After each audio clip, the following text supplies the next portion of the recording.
I usually do. You're doing great. Hey, we are back. This is We Called It. Sorry about the missing the last couple weeks. I recently had my first child. My daughter Audrey was born last Sunday, so been a little bit preoccupied. But we are back. We are going to be ranking QBs based on franchise value. There are some spicy takes coming out. All of us have some people way high, some very low. It's going to be interesting. Uh, as always, though, joined with me is Connor Lucas. Look at him, beautiful face. Look at me. Look at me. Now look back at Phil. And now back to Ken Call. You can't see his face because his camera broke or something, but you get to still hear from him. How you doing, Ken? Hey guys, when you have a baby for 7 months, then you don't want the camera anymore. That We saw him rapidly age last time we saw him, and now the last 2 weeks have just been even worse. All right, so real quick before we get going on seeing everyone's rankings where they are, let's just start out. Connor, how did you approach this? How much weight were you giving on future value versus like trying to win a Super Bowl next year? So this is what's crazy is the top whatever 5, 6, 7, 8. Take a blind pick, and you're going to end up with all of us having the same ones in different order, but pretty darn close. So take that with a grain of salt. Those are all guys that are young, elite now, in their primes, pretty standard. But, after the first 8, like, for me, I am looking at how much different someone is now with in relative to their age and when I think their prime will be. And point being, let me back up. Point being, I think there are more guys coming out of college that can be in the 15 to 30 tier than can be in the 5 to 15 tier or even top 15. Meaning, so when you say that, you're talking like that Bryce Young, CJ Stroud, yes, Anthony I Richardson. think there are more guys. So point being, if you miss and you don't get someone elite, and you have to have elite, we're talking you got a 2-year real window, which is what I think Kenny Pickett will be on, which will be on. You got 2 years. There are 2 years to be at the exact same place for a franchise as you would be taking a brand new rookie, in my opinion. You have to see huge steps within 2 years. If not, you're going to be low on my list. So, we'll talk about guys like Brock Purdy or guys like Desmond Ridder, differences between those guys. But for me, I'm all about future value. So that's how I would say future value rather than winning now is more of a franchise thing for me. All right. So now let's go to Ken. Ken, you have been one of the win now, don't tank kind of guys. Do you think your rankings reflect that. Absolutely. But something. So I can't wait to point out some of these that you said absolutely for. It's gonna be fun. Well, it's work in progress, but let me tell you, the big thing is, I look at the 2-year window a bit more than you guys. Just being a Browns fan, I see expectations. When they're there, especially obviously you got the Pat Mahomes, the Burrows, the Trevor Lawrence's, but top 8 don't matter. That is you're trying to win a Super Bowl and win for the next 10 years. Yes, but those are the teams that if I make it to the playoffs and only win one game in the playoffs, I'm mad. I think the rest of this league, this middle pack, I mean, really it's just not there. Like Cleveland, if you go and you win one game, you get super excited. It's a whole different atmosphere. It's like your Baker Mayfield's getting tons of love for a year. Exactly. And that's why Baker Mayfield is why I am not giving those guys too much credit. I want to see a little bit more proven things. For example, I mean, Matt Stafford 2 years ago, we probably didn't have him super high, and then all of a sudden wins the Super Bowl. I think that I'm going to give those guys a bit more credit than you guys do, and you'll definitely see it now. You know what? I'm going to save the next point for later. Don't worry. All right, here we go. I am going to share my screen so that everyone can see our wonderful rankings. You guys saw something similar to this previously. This is how. Sorry, I have to find it. This is how I displayed our fantasy football rankings previously. You get the wonderful rainbow effect of colors. You get our rankings and the average ranking. Now, I did this first, so I grouped everything by my tiers. Otherwise, I would have done it by the average values. But let's just start off. So, obviously, the top 8-ish we have, maybe 7. Yeah. So that is going to be Pat Mahomes, Joe Burrow, Trevor Lawrence, Justin Herbert, Josh Allen, Lamar Jackson, Jalen Hurts. Obvious for our podcast listeners that can't see. Go on YouTube and watch this, or we'll post an image on Facebook so that you can check out the actual list in the future.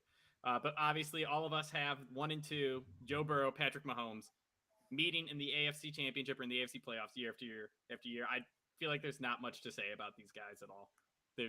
I don't think any of us are going to argue about what they bring to the table and what they will for the future. All right, then. So the next 3, we got Trevor Lawrence, Justin Herbert, Josh Allen. Now, it looks like for the most part we agree these are the guys that belong here. But Ken has Justin Herbert surprisingly low. And remember, on our last show, Ken talked about how attractive Justin Herbert was. He really emphasized how hot he is. So there is a correlation between hotness and yards, and that we were talking about getting the most yards. Justin Herbert has done a great job getting yards. What I could not possibly do is put Justin Herbert ahead of Trevor Lawrence, who beat him in the playoffs despite having he had a 27-point lead. But point being, just more Justin Herbert, he's looked good. When you talk about like the games that really like define him, you talk about was it a loss to the what they Las Vegas or Oakland Raiders at that point. I think they were Las Vegas at the end of the year, where I mean, it's always amazing throws, but can't win it. And yes, he has the arm talent of anybody on this list. Maybe not Pat Mahomes, but it's close. I mean, there's no question about his talent. It's that I just need to see more wins before I can put him into my top 5. Dude, all right. So I'll make a real quick point. Like I was trying to go through here and be like, Ken, all of these dudes are ugly dudes. But if you think about it, there's really like these are all good looking guys. Are beautiful people. Like the only one that's maybe questionable is like Josh Allen. He's average. It's a mustache. It's that mustache commercial, man. I can't stand it. Gillette, selling Gillette, whatever. I mean, kind of a surprise that they picked him, but other than that, you kind of have it right. All kind of good looking dudes, All right, so now real quick though, I want to hear this because Connor and I seem to agree. Josh Allen is 5, right behind Lawrence and Herbert. I'm gonna say my thought, but Connor, I'm guessing this is what you agree with this. Allen is just falling apart. Like last year, the physical burden that he took, and he just couldn't prove that he can run and create at that level of passer for a full year.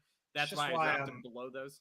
Yeah, it's why I'm the lowest out of all of you guys on Lamar Jackson. So, I mean, availability is the Lamar best ability. Lamar and Hurts, we agree. Like, flip those back and forth. I don't care. Yeah. Like, dead even on them. Jalen has played through some injuries, so and at a pretty high level. So, Lamar has played through a lot of injuries, but like his injuries have been, unplayable. Like you can't play with a broken foot or bruised foot or whatever it was, and you can't play with like a torn MCL. You can't really do that. Or I think he had a knee and an ankle injury. I'm not remembering heavily what it is, but Jalen has played with like a bruised sternum, messed up shoulder, and he still played really well. And so that's it. There's nothing really else there. Lamar has a cannon compared to Jalen. So again, why I would say toss up, but there is some little bit related to injury risk here. So the reason I put Jalen behind Lamar is because he has the better team, in my opinion, the better offense, better defense, better everything. So I'm going to give the credit to Lamar, who has been like when he's healthy, he wins like 80 or like 75, 80% of his games. It's ridiculous he wins. What he does. He wins. Yeah. Yeah. And he has one of the best offenses in the NFL year after year with very little support. Now they went out and got him a lot of players, and I don't like a lot of the people they got actually. So I'm curious how it goes. Like Odell isn't the answer there. I did. Who was the rookie receiver they got? Connor. It's wonderful. But anyways, he's gonna reload his computer. He'll be right back. But Ken, you're out here being the win now guy, and now you adjusted your rankings, and Caleb Williams is 8. Why am I the one that's low on Caleb Williams? So you just before we started, you made a really good point of let's just assume he's the number 1 pick next year, and it's who would I not trade to get the number 1 overall pick? Okay. And it was tough because, and I kind of had him. Now I'm higher on Justin Fields than you guys, but that was my limit. That was like, I'll take the first pick. Yeah, I'll take the first pick over Justin Fields. And I hate that I did that. I really don't like it. But the truth is, like, when you're looking at, the first overall pick, maybe I got to spread out my window a little bit more because, oh, wait, you're adding NCAA guys. I mean, it's another year, catastrophic injury. Maybe he doesn't show up. It's very unlikely, but you see so many of these high draft picks just not like pan out. I mean, going from like RG3, Andrew loves story, but I mean, yeah, you see it all the time. Like they get drafted to these bad teams, they just don't pan out, and it's it's the situational argument. It's for me for last year, Brock Purdy and Jalen Hurts and their offenses versus them going to David Carr situation in Houston as an expansion team. Like, you're done. Good luck. Like, if you come back from that, it's nearly insurmountable. Connor, we agree way too much on these things, and I was okay, but so I tend to agree. Like, there's obviously that mystery there, but I'm looking at it in recent memory, which would be full picture, crazy high historical high school record or rating. So Trevor Lawrence was like that, recent memory, one of the highest rated of all time. College, unbelievable. Caleb Williams is going to break all those records. Both of those guys showed the ability in college that they were leaps and bounds above everybody else in terms of like, okay, Justin Fields has questions based off of how well he can read a defense. Caleb Williams, Drake May don't have that. If you watch any of his games, which I actually watched multiple games last year, yeah, he has. Everyone says he's mini Patrick Mahomes and Drake May is mini Herbert. Like, if you watch them, that's actually it's a relatively good predictor. Size, weight, all of those things, but the sample size being Trevor Lawrence. Trevor Lawrence was all of those things. Decades, once in a decade prospect. You get 2 in this upcoming draft, and he had a leap year, and they got rid of the coach. He's a guy that you get rid of the coach and say, clearly it's not your fault, Caleb Williams, Trevor Lawrence, Drake May. It's the moron coach that we picked who decided that he wanted to say, hey, professional people, show me your coaching resume. I'm really good, and I'll kick the kicker in the leg. Like, that's clearly not on Trevor Lawrence. They got an offensive-minded coach, and bam, he's going to be the guy for the next 15 years. So there are guys that you figure out whoever coach that they can match with, and that's who they're going to be. Those guys are that level prospect. All right. So I completely agree. And Ken, you explained my logic earlier, but Caleb Williams, Drake May, I have May a little bit lower. But obviously, what are you going to give up to get, if you were a team, what would you give up? And we saw a few teams be aggressive for Bryce Young this year. Now I just imagine, like, for Caleb Williams, I just think it'd be so much more. Like, you would need an extra first round pick or something on top of the ridiculous package the Panthers. That's why, if you notice, both of these guys are higher than any quarterback that I have in here drafted this year. Yep. I think I have the same. Maybe Bryce Young is right next to May. Anyways, the big one I want to talk about is Russell Wilson. So I feel like as a show, we are pretty high on him. I know me personally, I like to believe in Russell Wilson. Say last year was just the absolute worst situation any quarterback could be in. Terribly coached, didn't play to his strengths. Dude, that was Trevor Lawrence with Urban Meyer, by the way. Yes. And That was the worst. even last year, I think when we did this, I did. Trevor Lawrence was like my fifth or sixth quarterback franchise value wise. I think he was right behind Lamar. But anyways, do you guys feel that way about? I mean, you clearly do. Do you regret that? Do you want to switch over and drop Russell Wilson any lower? Ken, you're the lowest on him so far. Why? I guess why aren't you meaner to him in rankings? Why am I not meaner?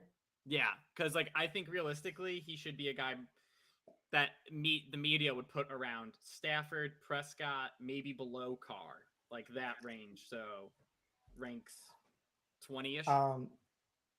I don't know. It's really hard for like when you're talking about like the 2-year window to not look at the rest of the team. And I just think that, I mean, like Jacksonville last year, looking at their, 2 years prior to last year, there's just so much room for improvement and potential there that like I can see a path to success. And we've all seen Russ succeed.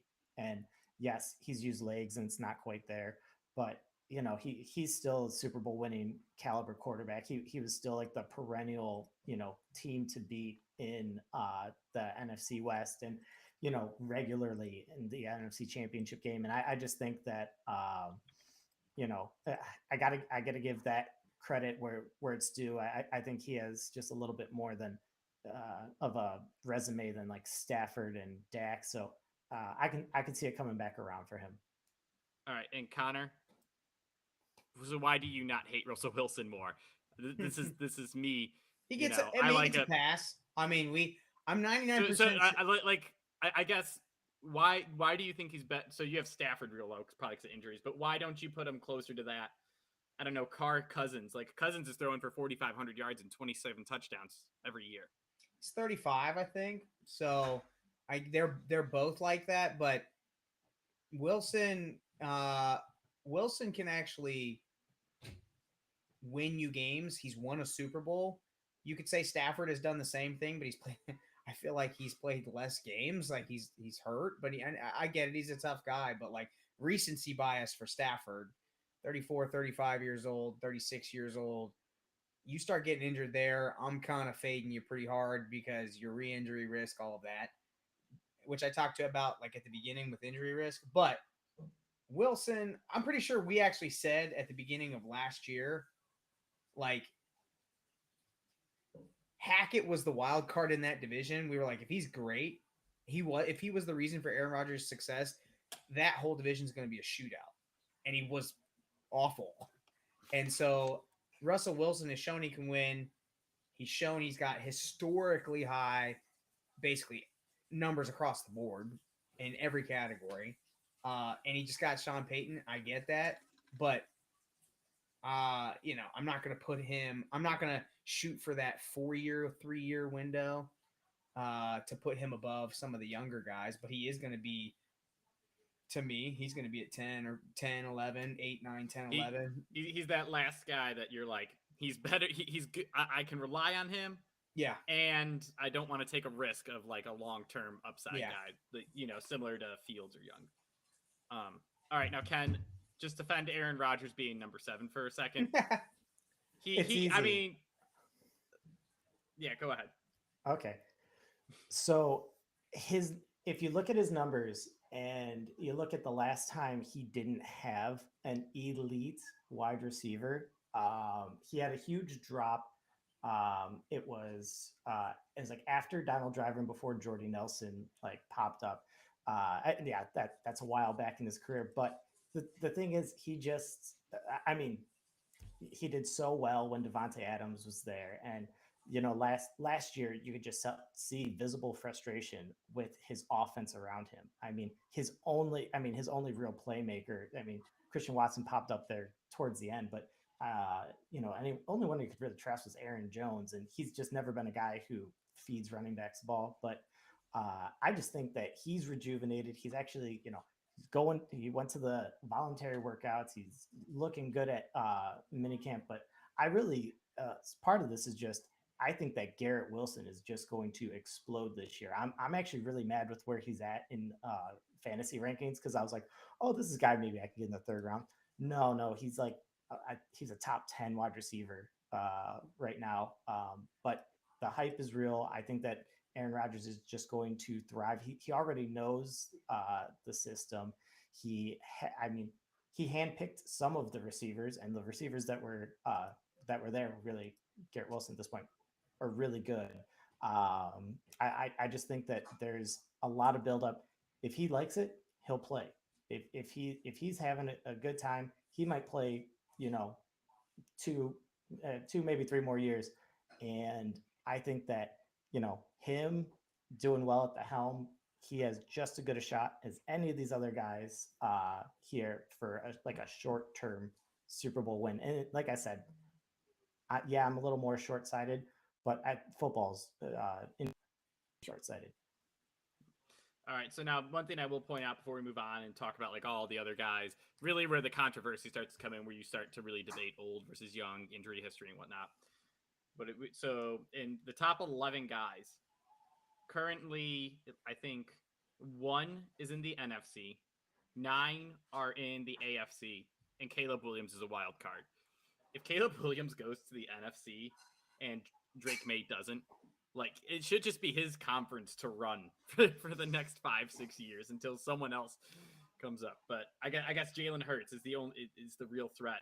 But I could see him, surpassing Jalen Hurts and based on whatever team he's on. So just the lopsidedness in the conferences, it's very disappointing. What do you guys think? You're talking about Jalen Hurts just having the best, what on paper would look like the best career, basically, because of his division. Yeah, it's like right now, Jalen Hurts gets the right to like mosey into the Super Bowl every year. All he has to do is beat like the 49ers, and we'll laugh at Brock Purdy in a minute with your ranking for him. Well, we've also talked about coaching staff turnover. It's a big deal.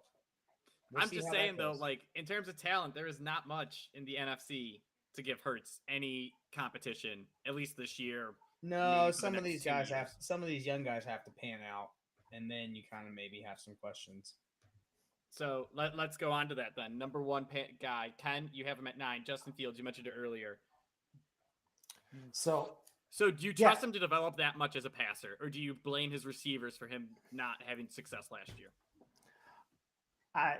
When I think about just like in general, like game changers, first off, I cannot stress enough how much we made fun of the Bears last year.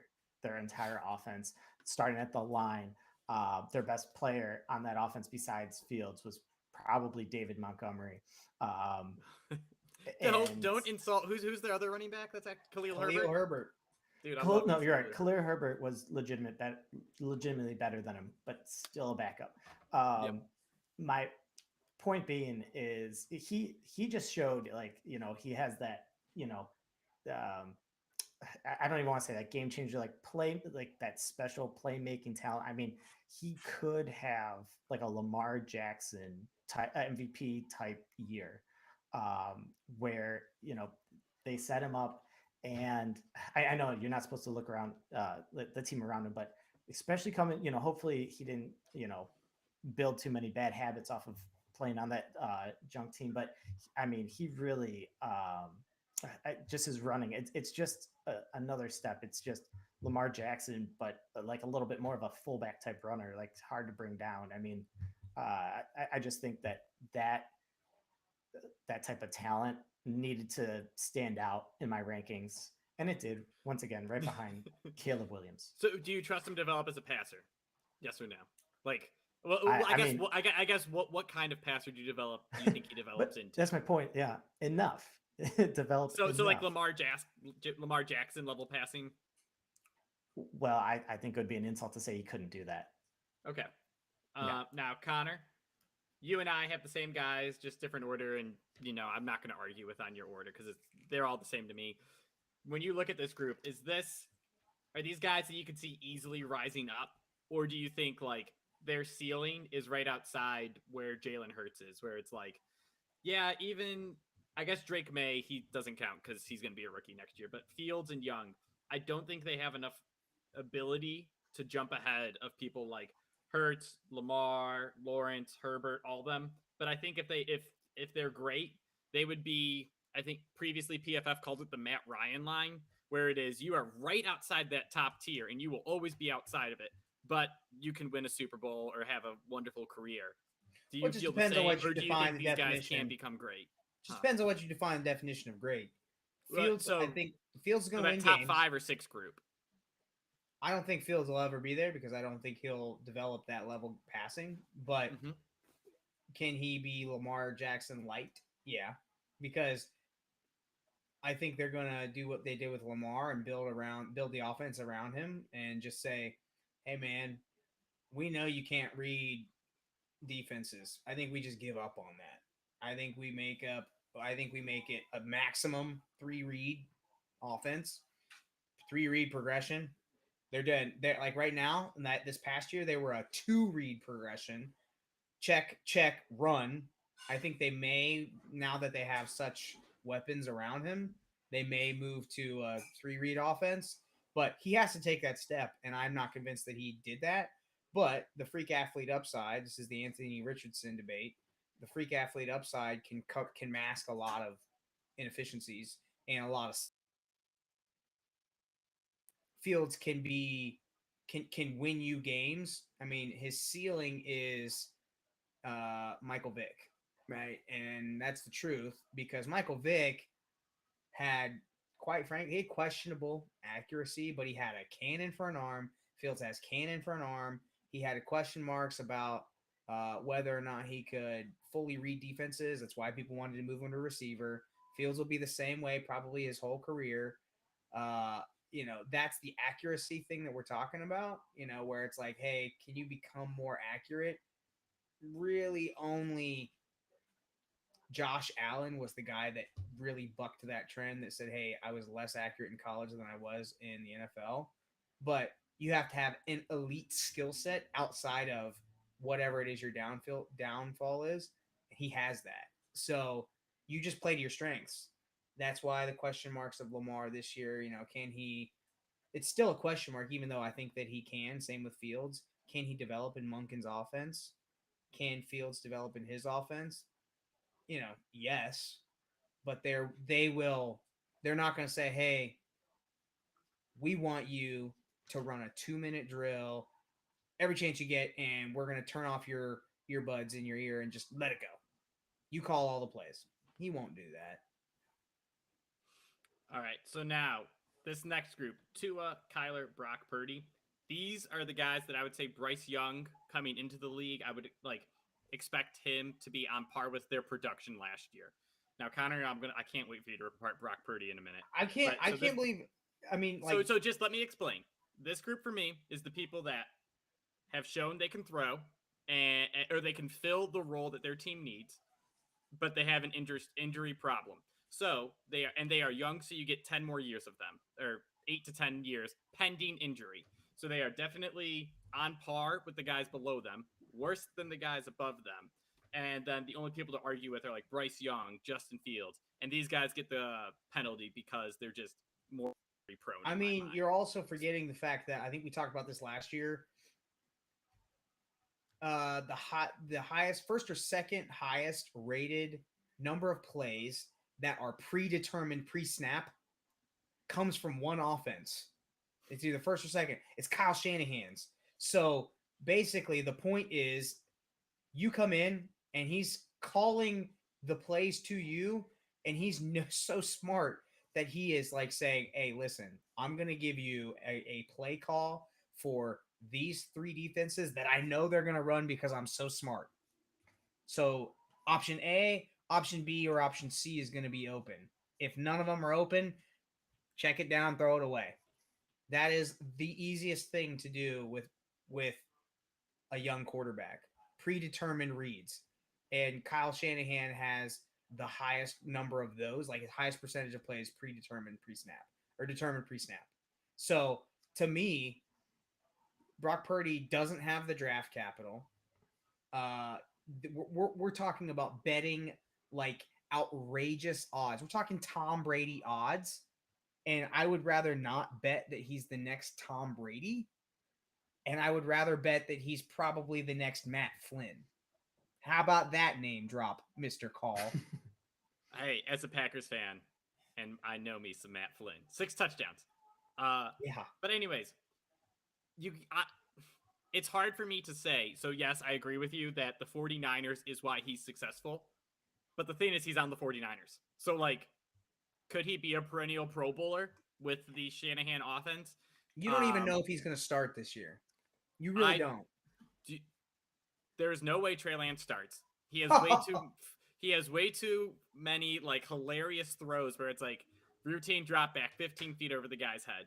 Fine. And All right. So let's revisit this. Let's revisit this. Like, let's say 2 weeks before the NFL season starts, and this will be able to say, all right, these guys are historically the San Francisco 49ers. Kyle Shanahan is the biggest. I'm smarter than anybody ever in this room, and he starts Brock Purdy versus all of the history that says draft capital is going to win.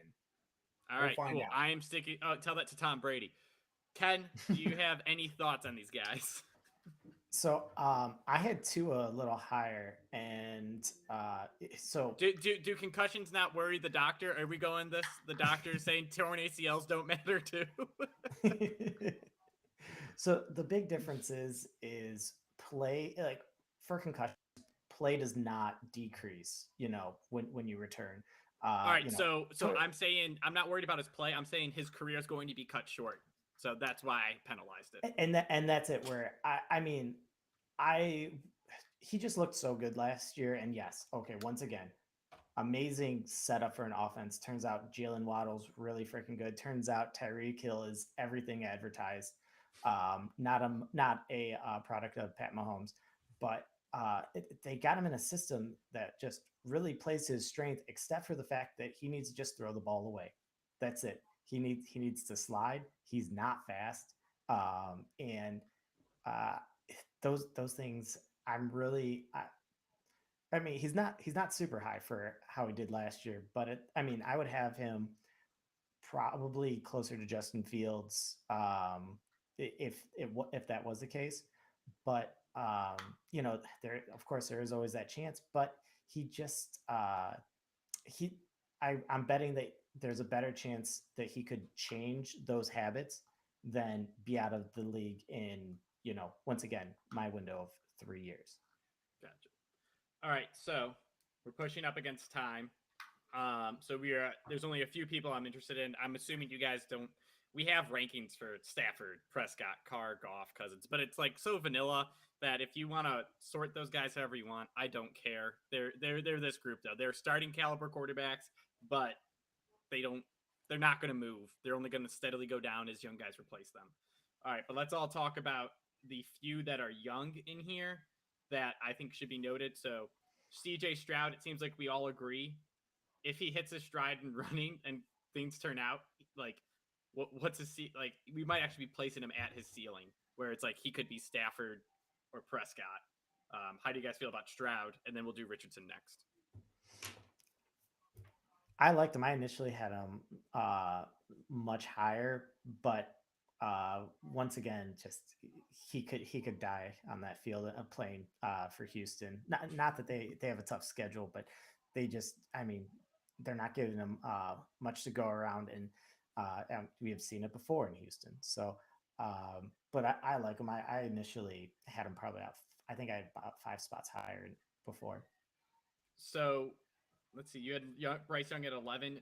How did you feel about the difference? Had him right behind I don't think you were there for draft talk. How did you feel about the difference between these two at draft time? Well, being an Ohio State homer, I was just fine if they were going to take Stroud 1. Okay. That's why I had them really close. Yeah. Gotcha. All right. And Connor, what are your thoughts on Stroud as an Ohio State homer? I like Bryce Young better, but Bryce Young, the only knock is his size, but like just the pre-draft stuff coming out. Again, remember what I was saying about Fields earlier. Hey, we're not going to make you, like, we know your limitations. You have to be flat out elite at other places. And everything that came out said Bryce Young was elite. We're talking elite, top tier cerebral. Better than, like historically good. And they're saying, hey, if you're going to be Drew Brees, you got to be Drew Brees level smart. And that was the comparison. So I'm good with that. Stroud, I think his floor is probably Jared Goff. Got to be in the right system. they were saying, oh, well, his ceiling is Joe Burrow. I was like, his physical tools are Joe Burrow. I don't think he has it up top. And then you also had him come out with a historically low test score, like one of the lowest of all time, by far the lowest of a top 5 pick. So I'm worried about that. But again, system quarterback, Jared Goff, Derek Carr, right in that. I'm gonna put him like right in that area because he's younger. He's got time to develop. If he gets the right place and the right system, he'll be good. He'll be maybe creep into the top 10 to 15. That's his next tier for me, but that's his ceiling. He's Kirk Cousins would be a great career for him. Period. Okay. Kirk Cousins would be a great career for anyone. That Ouch. dude's made hundreds of millions, dude. Yeah. All right, so now the big one, Anthony Richardson. This is the only guy on the list that I think can actually jump into that elite tier if everything goes right. And I hate the Josh Allen comp because it doesn't happen. But again, if everything goes perfectly for him and is it Shane Steichen that's the coach now? If Shane Steichen is the QB whisperer in Indianapolis, then congratulations, you do have a Josh Allen on your hand. But I am not buying it. I think we all agree. How high do you guys think he can go? I mean, wherever Josh Allen is, he can be a step up because he's more of an athlete. He's a better athlete than Josh. We're talking historically great athlete too, freak athlete. So a larger Justin Fields, and also probably he can spin the ball in my opinion. I think he's got better. To me, I never really liked Justin Fields' kind of throwing mechanics. Like he seems to have a tighter mechanic, and that's totally conjecture. I got nothing to back that up. I just like the way that he releases the ball better than Justin Fields. Fields just kind of, it's just like him and Brock Purdy have the same type of release. It's kind of weird. Ken? Kind of along the same lines, except for, you just talked about how cerebral Bryce Young is, and it's just more than just being, raw athlete, raw talent.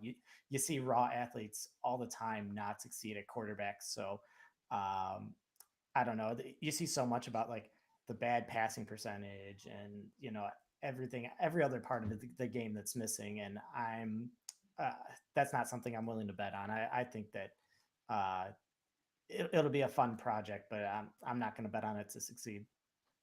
All right. Closing remarks. If you guys have a note on any of the guys, like in tiers 9 or 10, drop them in. Mine's going to be Sam Howell. I've talked about how much I love him, but again, I'm ranking him real low. Realistically, if I had to give a legitimate like upside for him, it would be in that Tua tier where he is a good, good quarterback, can run a system, but I don't see the physical tools to break into that top level. And I just want to point out that Baker Mayfield is the bottom of the barrel for me. So, Connor, is there anyone here? Mac Jones, Ken, I see you have a low mark on him. Maybe Jordan Love's upside. Anything that you see that you want to point out? Only Jordan Love upside. First round draft capital. I like Sam Howell too, but the rest of this for the birds. I mean, truthfully, these are all guys that will likely be out of the league. I would say 3 of these guys may be in the league in 3 years. All right. And Jordan Love, you said you like his upside. What would you call his upside? His upside would be Jared Goff, Kirk Cousins. He'd be in the next tier up, maybe. He'll have it. Okay, so you don't expect him to break through to that like B+ starter level. It's just he's a fine starter in the league. He'll be a good starter. He'll be a 10 to 15 guys, his max too. CJ Stroud's in the same tier. Gotcha. All right, Ken, you have Mac Jones at 100. So this is a correction from last year. Is this because last year? No, so last year I had him at 10 and I realized I forgot a 0. But the Pro Bowler. You mentioned a perennial Pro Bowler in Purdy, by the way, earlier. I didn't want to say anything, but so just a general thought on these guys. First off, I like Ryan Tannehill. Great career. I'm already giving you the Lifetime Achievement Award, but I'm not seeing anything else. Yeah, I'm giving you that at like 32. But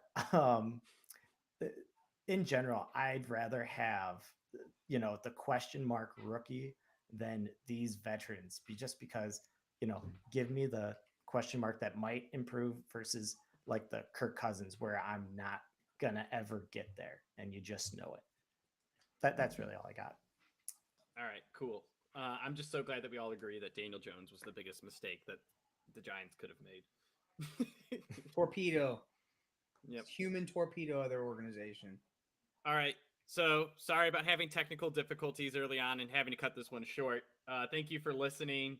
Let us know where we are right, where we are wrong. I'm sure I'm going to post this somewhere and people are going to rip us for saying Russell Wilson is not trash. Hey, Jared Goff is good, Detroit Lions fans. I like him. him. See, the thing is, he doesn't have that franchise value. We got him in that 20 range, and I agree. He's a good starter, but you don't want him, He's unfortunate in the Kirk Cousins range. Gotta be a great situation guy. Him and Kirk right together.